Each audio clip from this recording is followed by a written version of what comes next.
Well, hello, my friend. Hope you're doing amazing today. And as always, I thank you for spending part of your day with me. Now, you might have noticed a bit of a solemn tone to my voice. And that's because right now I'm in the midst of dealing with the passing of a friend and a mentor. And I'm going to speak to that in other videos and just kind of about that subject as time moves forward.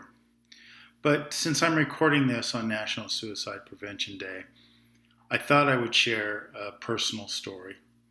A personal story that I've shared a lot on stage and maybe in some of these videos, but a story that doesn't get any easier to share every time. But given the theme of the day and where I stand, I just want to share this with as many of you as possible, as many people that take the time to ingest this video. In August of 2015, I was about 4 months removed from the Arias trial. And those who follow it know that, it was a whirlwind experience for me. A lot of death threats, a lot of degradation, a lot of hypervigilance on my part because of the death threats and the degradation and things I was getting in the mail and all that stuff. And that was a very stressful time. And I believe that that's why stress entered my body because of those things, but also personified itself, I guess I should say, as cancer in August, 4 months after Miss Arias had been sentenced. Specifically, it was an inflamed lymph node under my armpit,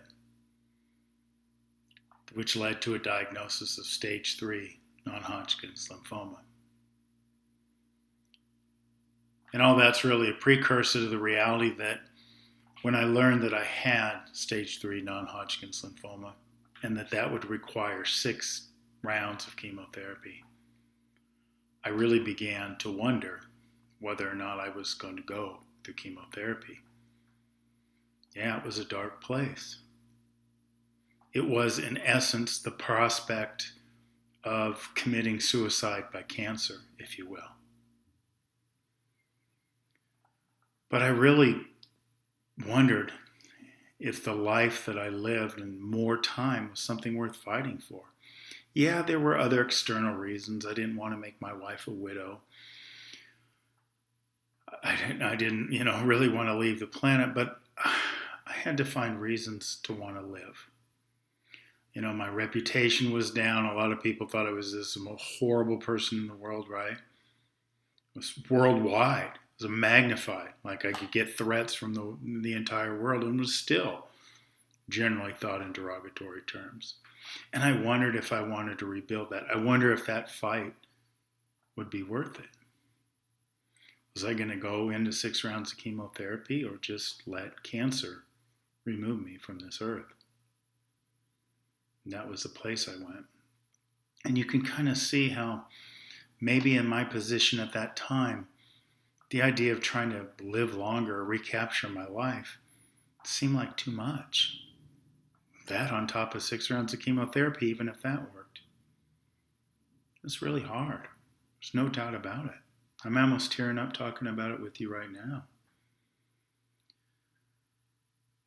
But I remembered some instances in my life where I had had faith that things were going to change and that things were going to get better. And now one of the things I talk about on stage, because we all have points in which we have to endure. I talk to people about keeping their hands proverbial, hands on 10 and 2 like we used to learn in driver's ed. But more in the sense of realizing that there's always light at the end of the tunnel if you hang on to the wheel. Right? So many times we feel like what our current situation is will always be our reality. Certainly the way I was thinking when I was considering letting cancer take me from this earth, because I was so beaten down by the world and the events and everything and people's characterizations of me, that I didn't even see that things might change, that things might get better. Now, I'm not saying to any of you out there who are thinking things like this, I'm not saying that it was an easy road. I'm not going to lie to you and say it was an easy road and it was wonderful and it's all puppies and money's pouring into my bank account. Not like that at all.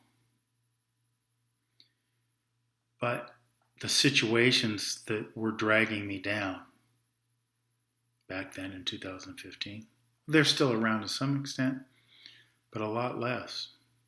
I've changed. I don't let them affect my life anymore. That stain of being the lead counselor for Jodi Arias may always be around me, but it doesn't have to guide my future. It was temporary. And I guarantee you that anything that you're dealing with, as drastic and as horrible as it might sound, is temporary. Things will change. Things will get better. You can learn and grow from the experience. So please, don't remove yourself from this planet. There's a reason you're here. And I'm confident that if you stay through this temporary pain that you're feeling, that you're going to get to the other side of it by keeping your hands on 10 and 2. And you're going to find that place. You're going to find that purpose.